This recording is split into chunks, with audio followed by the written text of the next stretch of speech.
Red టీవీలో మీ వ్యాపార ప్రకటనల కోసం ఈ నంబర్ని సంప్రదించండి 6281747728. Hi viewers, welcome to our channel.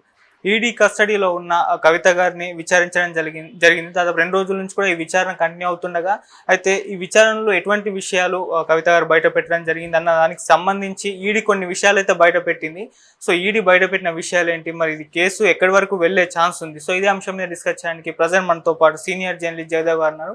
వారితో ఒకసారి డిస్కస్ చేద్దాం. సార్ నమస్కారం. సార్ నమస్తే సార్, విచారణలో చాలా విషయాలు బయటపడ్డాయని చెప్తున్నారు. ఈడీ కూడా చాలా విషయాలను బయట పెట్టింది అంటున్నారు. మరి ఎటువంటి విషయాలు కవిత గారు చెప్పడం చూస్తుంది? విచారణ ఎలా జరుగుతుందో సార్? కవిత గారికి విచారణ జరుగుతుండలో ముమ్మరం చేస్తుంది. మరోవైపు ఆవిడ భావోద్వేగానికి కూడా లోనవుతున్నట్టుగా బయట వార్తలు వినిపిస్తున్నాయి. అంటే భావోద్వేగం అనొచ్చు అనకూడదు, అదే కొంచెం కన్నీటి పర్యంతం అవుతున్నారండి. ఎందుకు వాళ్ళు అడిగే ప్రశ్నలకి సమాధానం చెప్పలేకే ఆవిడ అట్లా కన్నీటి పర్యంతం అయ్యారు అన్నట్టు కూడా వార్తలు వినిపిస్తున్నాయి. బట్ ఈడీ ఏమని ప్రశ్నించింది అనే దానికి మాత్రం జనరల్గా క్లారిటీ ఉండదు, బట్ చూచాయిగా తెలుస్తాయి. ఇప్పుడు ఎలా అంటే మనం చాలా సినిమాలు కూడా మనం చూస్తుంటాం. మీరు అబ్జర్వ్ చేస్తే లోపల ఈడీ ఎంక్వైరీ చేస్తున్నప్పుడు కింద స్థాయి వ్యక్తులు ఎవరైతే అటెండర్లు వాళ్ళకి లోపల టీ, సమోసా అందించడం, వాటర్ అందించడం చేసే వ్యక్తులు కొన్ని సంభాషణలు వినడం, లేదంటే ఆఫీసర్స్ మాట్లాడడం వినడం గట్రా వింటారు. విన్నప్పుడు ఏం చేస్తారంటే వాళ్ళని మీడియాలో కొంతమంది మిత్రులు ఇన్ఫ్లుయెన్స్ చేసి వాళ్ళని బయటకు తీసుకొచ్చి వాళ్ళకి ఏదో నయానో భయానో ఇచ్చి చూపి అసలు ఏమైంది, ఏం అడుగుతున్నారు, ఏంటి అని ఎంక్వైరీ లాగుతూ ఉంటారు. సో అలా లాగినప్పుడు కొన్ని విషయాలు బయటకు వస్తుంటాయి. మరికొన్ని ఏంటంటే అందులో ఉన్న వ్యక్తులే వాళ్ళకి ఫేవర్గా ఉన్న ఛానల్స్కైనా అదే మొత్తం ప్రశ్నోత్తర సమయం అన్నీ అయిపోయిన తర్వాత, ప్రశ్నలు అడిగేసిన తర్వాత బయటకు వచ్చాక ఇలా వీటి మీద అడిగాము, ఆవిడ చెప్పలేదు, ఇలా చెప్పారన్నట్టు చెప్తారు. సో అట్లా ఆ నోట ఈ నోట వినిపించిన మాటలు ఏంటంటే ఆవిడ కొన్ని సమాధానాలు చెప్పలేకపోయారు. అంటే జనరల్గా ఎన్ని వేల కోట్లు ఏంటి అనే దాని మీద లెక్కలేదు. ఎందుకంటే చాలా ఇప్పుడు ఆవిడ ఫస్ట్ ఆవిడకి ఒక సాక్షిగానే చేర్చింది ఛార్జ్షీట్లో. తర్వాత ఎందుకు ముమ్మరం చేశారు, తర్వాత ఇంటికి వచ్చి 3 గంటల సేపు సోదాలు నిర్వహించాక కదా అరెస్ట్ చేశారు. ఈలోగా అరెస్ట్ చేసినప్పుడు కూడా ఏం చేశారు, వాళ్ళు ప్రోటోకాల్ ఫాలో చేశారు. కుటుంబ సభ్యులకు ఇన్ఫామ్ చేశారు కదా. ఇన్ఫామ్ చేస్తే కదా కేటీఆర్ గారు కూడా, హరీష్ రావు గారు కూడా వెళ్ళారు కదా. సో అట్లాగా వెళ్ళినప్పుడు కేటీఆర్ గారు ఆవిడెవరు ఈడీ ఆఫీసర్ మీనా, ఆ మీనా గారితో ఆర్గ్యూ చేశారు. అంత అయింది. ఎందుకంటే సుప్రీంకోర్టులో ఆల్రెడీ మేము పిటిషన్ వేసాము దీని మీద స్టేకి సంబంధించి, ఈ లోపలే మీరు వచ్చి అరెస్ట్ చేశారు దీన్ని ఎట్లా అని. సో అది సుప్రీంకోర్టు ఇచ్చాక అప్పుడు చూద్దాం, లేదా మాది బలమైన సాక్ష్యాధారాలు దొరికాయి కాబట్టి అరెస్ట్ చేస్తామని కూడా చెప్తారు. లేదంటే ఆఫీసర్ జాబ్కి రిస్క్ కదా, వాళ్ళ మీద మళ్ళీ ఎక్స్ప్లెనేషన్ ఇచ్చుకోవాల్సి ఉంటుంది కదా. సో అది అయితే మొత్తానికి ఈ ఈడీ వేసే క్వశ్చన్స్కి ముఖ్యంగా ఆన్సర్స్ లేకుండా పోయాయి. అంటే ఎన్ని కోట్లు అయింది, మీకు అసలు దీంట్లోకి ఎవరి ద్వారా వచ్చారు, మీరు ఎక్కడో తెలంగాణలో ఉన్న మీరు ఇక్కడ ఢిల్లీ లెక్కర్ స్కామ్ సంబంధించి ఒక కేజ్రీవాల్ గారు అసిస్టెంట్ ఎవరైతే ఉన్నారో వాళ్ళ ద్వారా, లేదంటే కేజ్రీవాల్ గారి టీంలో ఉండే ఉప ముఖ్యమంత్రి ఆయన సిసోడి ఎవరున్నారో వాళ్ళ ద్వారా వాళ్ళందరికీ ముట్ట చెప్పారు, వాళ్ళకు కూడా ఇష్యూ ఉంది అన్నట్టుగా వార్తలు వచ్చి ఉప ముఖ్యమంత్రికి ఆల్రెడీ అరెస్ట్ కూడా చేశారు కదా. ఉప ముఖ్యమంత్రి స్థాయిలో ఉండే వ్యక్తి చేసినప్పుడు ఒక ఎమ్మెల్సీకి అరెస్ట్ చేయడానికి ఏముంది?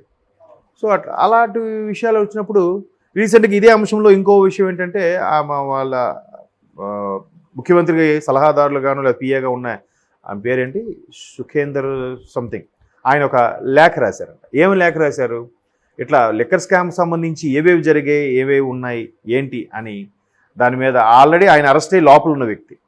సో ఆయన కవిత గారికి ఒక లేఖ రాశాడంట. సో ఆయన ఏమిటని రాశాడంటే, ఇప్పుడు లేఖ మీద డిస్కషన్ జరుగుతుంది.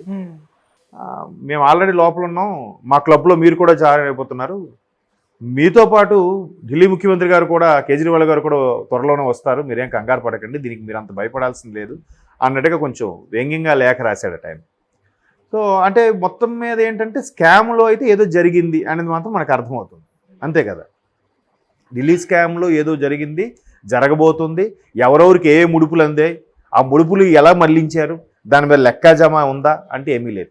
ఇప్పుడు ఎన్ని వేల కోట్లు టర్న్ ఓవర్ అవుతుంది, ఎవరెవరికి ఏం చెందుతున్నాయని దాని మీదే వాళ్ళు సమాధానం చెప్పలేకపోయారు.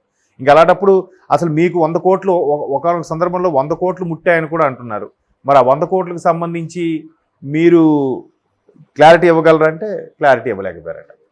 సో ఇట్లా ప్రశ్నలు సంధిస్తున్నప్పుడు ఏమవుతుందంటే ఆవిడ కొంచెం కొన్నిటికి సమాధానం చెప్పలేక కొంచెం కన్నీటి పర్యంతం అయ్యారని బయట చర్చ.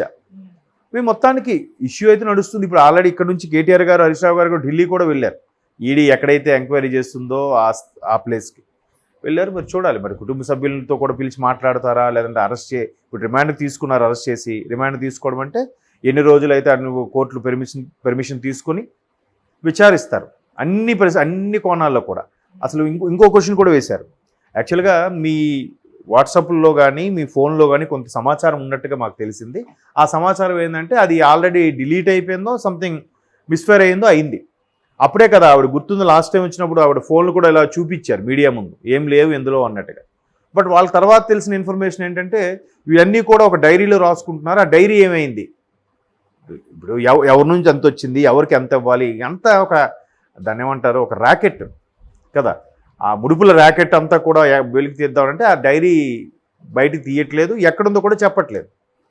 సో ఇటువంటి జవాబు లేని ప్రశ్నలు వేసేసరికి ఎవరికైనా కొంచెం బాధ అనిపిస్తుంది. ఎందుకంటే అరే అనవసరంగా ఇరుక్కున్నామా లేదా మమ్మల్ని ఇరికించారా అనేది చూడాలి, అంతే కదా. ఇప్పుడు మరోవైపు ఏంటంటే కేవలం బీజేపీ వాళ్ళు సెంట్రల్లో ఈడీ, సిబిఐ ఇటువంటి వాళ్ళని ఉపయోగించి కవిత గారు లాంటిని అరెస్ట్ చేశారు తప్ప, కక్ష సాధింపుకి కానీ అరెస్ట్ చేశారు తప్ప ఈవిడేం తప్పు చేయలేదు అన్నట్టుగా ఎక్కడ మాట్లాడలేదు. మొన్న కూడా కేటీఆర్ గారు వెళ్ళి ఆవిడ ప్రియా మీనా ఆవిడ పేరు ఏదో ఆవిడ ఆర్గ్యూ చేసేది కూడా సుప్రీంకోర్టులో ఉంటుండగా మీరు ఎలా వస్తారు, అరెస్ట్ చేస్తారని ఆర్గ్యూ చేశారు. కానీ మా సిస్టర్ ఏ తప్పు చేయలేదని ఎక్కడ ఆర్గ్యూ చేయట్లేదు. చూసారా, ఎవరు కూడా న్యాయమే గెలుస్తుంది, న్యాయం మన వైపు ఉంది, ఇట్లా పిడికిలు బిగించి చూపించి మాట్లాడుతున్నారు తప్ప అసలు మేము తప్పు చేయలేదు అని ఎక్కడ చెప్పట్లేదు. మాకు అసలు దీంతో సంబంధమే లేదు, మమ్మల్ని అనవసరంగా ఇరికించారని ఎక్కడ చెప్పట్లేదు, కక్ష సాధింపుగానే చేస్తున్నారనే చెప్తున్నారు. సో మీరు 3 గంటల సేపు సోదాలు నిర్వహించాక అరెస్ట్ చేశారని చెప్తున్నారు ఓపెన్గా. అది కూడా ఇప్పుడు గత మార్చిలో ఆవిడకి సమన్లు పంపించి విచారణకు రమ్మంటే ఆవిడ ఒకసారి వెళ్ళారు, తర్వాత వెళ్ళారు, ముందంతా వెళ్ళలేదు. మా ఒక కీలకమైన మా పార్టీలో నేను సభ్యురాలిని, బీఆర్ఎస్ పార్టీ సంబంధించి రాబోయే ఎన్నికల్లో నేను కీలకం ఉండాలి, పైగా స్త్రీల హక్కుల్ని కాలరాసే విధంగా ఉంది, మీ రమ్మని చెప్పడం అనేది నాకు అవ్వదు, ఏవో రకరకాల సాకులు చెప్తూ తప్పించుకున్నారు. తర్వాత ఎప్పుడైతే ఎంక్వైరీకి పిలిచారో అప్పటి నుంచి ఛార్జ్షీట్లు ఈవిడ పేరు కూడా ఎంక్వైరీ. ఎందుకు, ఆవిడ పిఏ ఎవరైతే ఉన్నారో ఆయన ఫస్ట్ కదా దొరికాడు. దొరికిన తర్వాత మొత్తం తీగలాగితే డొంకంతా కదిలింది. కవిత గారు పిఏ అరెస్ట్ అయిన తర్వాతే కదా ఇవన్నీ వచ్చాయి. బినామీగా ఆయన పెట్టాడు, కవిత గారు అన్నీ అటు మళ్లించారని ఆయన ఈవిడ పేరు చెప్పడం, ఈవిడ ముందు సాక్షిగా తీసుకోవడం, తర్వాత ఈవిని కూడా ఆ ఛార్జ్షీట్లో పేరు యాడ్ చేయడం. మొత్తానికి మొన్న 4 days బ్యాక్ అరెస్ట్ చేశారు. వచ్చి ఫ్రెష్, అది ఇప్పుడు ఫ్రైడే, మళ్ళీ సాటర్డే సండే అయితే బెయిల్ కోసం వెళ్తారనో మరి లేకపోతే ఇతర అంటే ఇటువంటివన్నీ కూడా బీఆర్ఎస్కి ఫేవర్గా ఉన్న వాళ్ళు మాట్లాడినవి ఇవన్నీ. అది కూడా అయ్యుండొచ్చు, సాటర్డే సండే బెయిల్ దొరకదని అలా చేస్తున్నాం. ఎందుకంటే ఈవెన్ చంద్రబాబు నాయుడు గారు అరెస్ట్ అప్పుడు కూడా అంతే కదా, ఆ ఈవినింగ్ ఎప్పుడో చేశారు, మరి తర్వాత ఇంకా సాటర్డే సండే బెయిల్ లేదు. సో అట్లా అదలా డ్రాగన్ అయ్యింది. సో ఇప్పుడు కూడా ఇలా డ్రాగన్ అవ్వడం, ఆ కేజ్రీవాల్కి సంబంధించిన ఎవరైతే ప్రధాన అనుచరులుగా ఉన్నారో ఆయన ఆల్రెడీ అరెస్ట్ అవ్వడం, ఆయన ఎంత బాధపడ్డాడో లేదంటే అప్రూవర్గా మారాడో విషయం తెలియదు. కానీ మొత్తానికి కవిత గారికి లేఖ రాశాడంట, మనం ఈ క్లబ్లో చేరిపోదాం, నేను ఆల్రెడీ వచ్చాను, మీరు కూడా వచ్చాను, వెల్కమ్ టు ఈ జైల్ క్లబ్, నెక్స్ట్ కేజ్రీవాల్ గారు కూడా వచ్చే ఛాన్సెస్ ఉన్నాయి. ఎందుకంటే ఆయనకి సంబంధించి ఎన్నికల బాండ్ల రూపంలో ఇచ్చారా, లేదంటే పార్టీ ఫండ్ కింద ఇచ్చారా, లేదంటే ఇవన్నీ తెలిసే తీసుకున్నారా అనేది ఇప్పుడు క్లారిటీ వచ్చాక కేజ్రీవాల్ గారి మీద కూడా ఉచ్చు బిగించే అవకాశం కనిపిస్తుంది. సో ఈ ఎన్ఫోర్స్మెంట్ డైరెక్టర్ ఎవరిని వదలట్లేదు. సో అలాంటప్పుడు కేజ్రీవాల్ లాంటి వాళ్ళనే వదలకపోతే కవిత గారు ఎందుకు వదులుతారు? మరోవైపు రాజకీయ దృక్కోణం కూడా చెప్తున్నారు, రాజకీయ పరంగా కూడా కొన్ని ఉన్నాయి, బీజేపీ బీఆర్ఎస్ ఒకటే కాదు అని చెప్పడానికే ఎట్టకేలకు కవిత గారికి అరెస్ట్ చేశారు అని కూడా కొన్ని అభిప్రాయాలు ఉన్నాయి.